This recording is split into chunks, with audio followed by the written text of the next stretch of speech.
اس میں کن کن مراحل سے ہو کر آپ نے دین کے غلبے کا جو فرض منصبی آپ کے حوالے کیا گیا تھا اس کی تکمیل فرمائی۔ تو اس میں یوں سمجھیے کہ ایک مرحلہ تھا جو مکے میں طے ہو گیا، اور اصل میں 4 مرحلے تھے: دعوت، تنظیم، تربیت اور صبر محض۔ وہاں ہاتھ اٹھانے کی اجازت نہیں تھی۔ ہم پڑھ آئے ہیں، سورہ نساء میں آ چکا ہے کہ اس وقت حکم تھا کفو ایدیکم، اپنے ہاتھ بندھے رکھو، تمہارے چاہے ٹکڑے اڑا دیے جائیں، تمہیں زندہ جلا دیا جائے، تم کوئی انتقامی کارروائی تو دور کی رہی، مدافعانہ کارروائی بھی نہیں کرو گے۔ No raising of hands even in self defence. یہ 4 مراحل تھے جو چلتے رہے تا آ کے ایک طرف تو اب حضور کے پاس جانثاروں کی ایک جماعت تیار ہو گئی جو سرد و گرم چشیدہ تھے، ہر طرح کے حالات میں سے گزر چکے تھے، سختیاں جھیل چکے تھے، قربانیاں دے چکے تھے، ان کے اخلاص مع اللہ میں کسی شک و شبے کی گنجائش نہیں تھی، ان کے دل جو ہیں خالص ہو چکے تھے اللہ کے لیے۔ اور دوسری طرف یہ کہ اللہ تعالیٰ نے ایک دار الہجرت کا انتظام کر دیا، کھڑکی کھول دی، مدینے کی طرف ہجرت کا اہتمام ہو گیا تاکہ اہل ایمان کو وہاں سے نکال کر اور مدینے میں لے آیا جائے۔ اب یہاں سے اقدام ہو، اسی لیے ہجرت فرض کر دی گئی کہ اب تمام مسلمان یہاں آ جائیں۔ ظاہر بات ہے کہ ہجرت جو ہے وہ فلائٹ نہیں تھی، وہ کوئی فرار نہیں تھا، بھاگ کر جان بچانا نہیں تھا۔ مغربی مورخین تو اسی نام سے اس کو یاد کرتے ہیں۔ وہ تو اصل میں یہ تھا کہ ایک جگہ اگر اس کام کے لیے موضوع نہیں ہے تو کوئی اور بیس، آلٹرنیٹ بیس اگر مل جائے تو وہاں سے اپنا آفینسو جو ہے، آخری فیصلہ کن اقدام جو ہے وہاں سے لانچ کیا جائے۔ لہذا مدینہ میں آ کر حضور نے صلی اللہ علیہ وسلم صرف 6 مہینے لیے ہیں انٹرنل کنسالیڈیشن، کہ اب آپ آئے ہیں، نئے آئے ہیں، مہاجرین نئے آئے ہیں، تو ایک تو یہ کہ ان 6 مہینے میں آپ نے مسجد نبوی تعمیر کر لی، مرکز بن گیا، گورنمنٹ ہاؤس بھی ہو گیا یہ، اور پارلیمنٹ ہاؤس بھی ہو گیا، دارالندوہ بھی ہو گیا، دارالعلوم بھی ہو گیا، خانقاہ بھی ہو گئی، عبادت گاہ بھی ہو گئی، مرکز ہو گیا۔ ثانیاً آپ نے انصار اور مہاجرین کے اندر مواخات کرا دی، ایک انصاری ایک مہاجر بھائی بنا دیا۔ تیسرے یہ کہ آپ نے بہت بڑا کام یہ کیا کہ جو یہود کے قبیلے وہاں آباد تھے ان کو آپ نے ان کے ساتھ ایک معاہدہ کر لیا، جوائنٹ ڈیفنس آف مدینہ، میثاق مدینہ، مدینے کی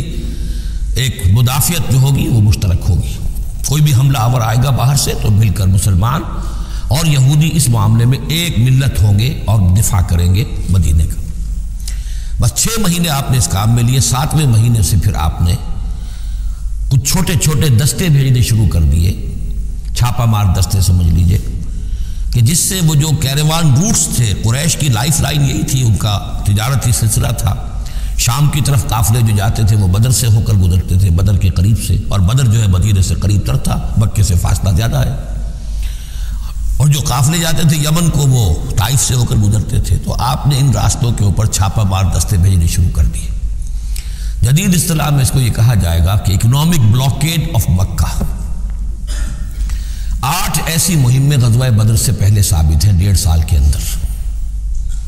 6 مہینے آپ نے وہ لیے، 1.5 سال اور 2 سال کے بعد غزوہ بدر ہو گیا ہے۔ تو یہ 1.5 سال میں 8 مہمیں، جن میں سے 4 میں کہ حضور خود بھی بنفس نفیس شریک رہے ہیں، اس لیے وہ غزوات کہلاتے ہیں، اور 4 وہ ہیں کہ جن میں آپ نے صرف کچھ لوگوں کو بھیج دیا ہے کسی امیر کے تحت، وہ سرایا کہلاتے ہیں۔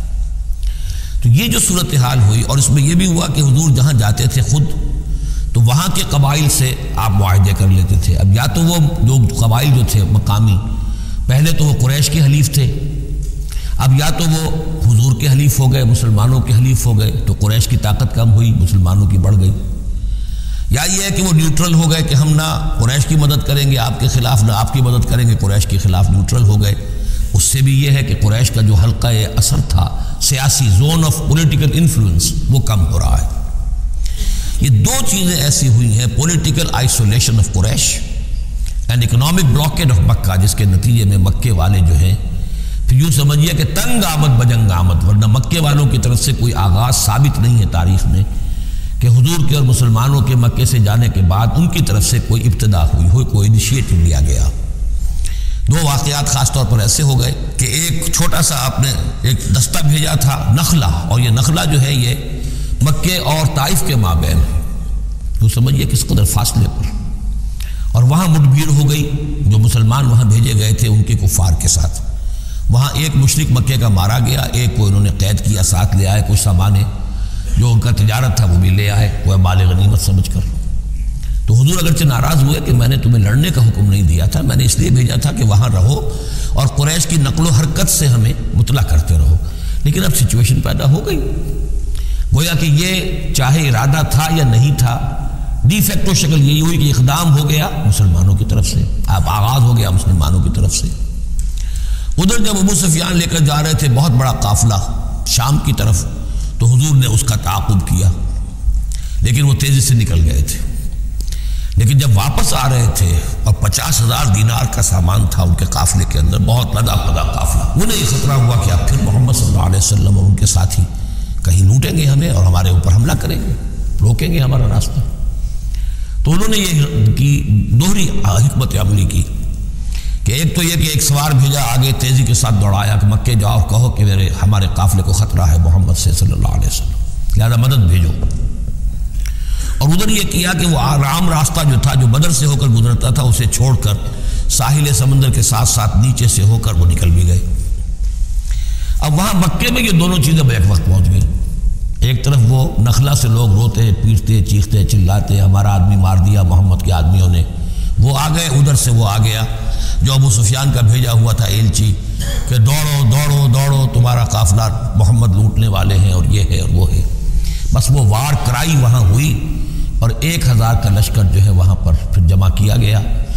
اور 900 اونٹ فراہم کیے گئے اور 100 گھوڑوں کا ایک رسالہ تیار کیا گیا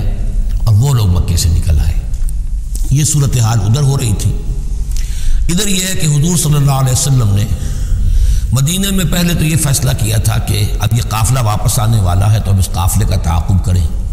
ابھی جنگ وغیرہ کا آپ کو گمان نہیں تھا، ابھی مدینہ ہی میں آپ نے یہ جو ہے ایسا ارادہ ظاہر کیا کہ جیسے پہلے بھی گئے تھے جب قافلہ جا رہا تھا شام کی طرف تو تعاقب کیا تھا، ایسے جب آ رہا ہے تو اسے انٹرسیپٹ کریں۔ لہذا ایک تو مشاورت ہوئی ہے مدینہ میں، آیا چلنا چاہیے یا نہیں چلنا چاہیے وہ میں بعد میں عرض کروں گا جب ہم آیتیں پڑھیں گے۔ پھر جب کچھ لوگ نکل آئے اور یہ نہیں سمجھا گیا تھا کہ کوئی جنگ ہونی ہے، کوئی بڑا لشکر آ رہا ہے، اس وقت تک اطلاع نہیں تھی، اسی لیے بس جو جس کے ہاتھ میں آیا، کسی کے پاس نیزہ تھا، کسی کے پاس کچھ اور تھا، تلواریں 8 تھیں، گھوڑے کل 2 تھے، وہ چل پڑے۔ چلو اس لیے کہ مسئلہ تو قافلے کا مسئلہ ہے نا، کوئی جنگ تو ہے نہیں، کوئی لشکر وشکر تو آ نہیں رہا۔ جب آپ کچھ سفر طے کر کے مقام صفرا تک پہنچ گئے تو وہاں وحی آ گئی اور آپ کو اطلاع بھی پہنچ گئی، اطلاع بھی پہنچ گئی کہ ابو جہل جو ہے 1000 کا لشکر لے کر مکے سے چل پڑا ہے، اور وہی بھی آ گئی، اللہ نے بتا دیا کہ اے نبی اب یہ 2 شکلیں ہیں، جنوب سے مکے کی طرف سے ایک لشکر آ رہا ہے کیل کانٹے سے لیس ہے، شمال سے قافلہ آ رہا ہے، اور میرا یہ وعدہ ہے کہ ان دونوں میں سے ایک ضرور تم کو دے دوں گا، تم کو فتح حاصل ہو جائے گی، یہ میرے اہل ایمان کو بتا دیجئے اور ذرا مشورہ کیجئے۔ تو دوسری مشاورت جو ہے وہ مدینے سے نکل کر ہوئی ہے مقام صفرا میں۔ یہ اصل میں جو چیزیں اگر سامنے نہ ہوں تو پھر یہ بہت خلجان ہوتا ہے، اور اکثر لوگوں کو، مترجمین کو اور مفسرین کو بہت خلجان رہا ہے ان آیات کے سمجھنے۔